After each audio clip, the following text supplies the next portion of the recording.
Godson Public School, Number 6, Surapet Main Road, Thirumal Nagar, Chennai 600099, Tamil Nadu.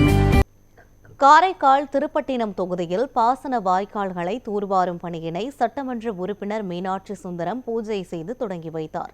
Thirupattinam தொகுதியில் விவசாய பணிகளுக்காக 30 kilometre தூரத்திற்கான பாசன வாய்க்கால்கள் 15 லட்சம் மதிப்பீட்டில் தூர்வாரும் பணிகளுக்கான துவக்க விழா நடைபெற்றது. இதில் சட்டமன்ற உறுப்பினர் மீனாட்சி சுந்தரம் பூஜை செய்து பாசன வாய்க்கால்கள் தூர்வாரும் பணிகளை தொடங்கி வைத்தார். நிகழ்ச்சியில் பேசிய அவர், இந்த பாசன வாய்க்கால்கள் தூர்வாரும் பணிகள் மூலம் நிரவி திருப்பட்டினம் தொகுதியில் சுமார் 500 ஹெக்டேர் விளைநிலங்களுக்கு பயனுள்ளதாக இருக்கும் எனவும், மத்திய அரசின் ஜல்ஜீவன் திட்டம் மூலம் நீர்நிலைகளை சுத்தப்படுத்தி குடிநீர் பற்றாக்குறையை போக்குவதற்காக நடவடிக்கை எடுக்கப்படும் என உறுதியளித்தார்.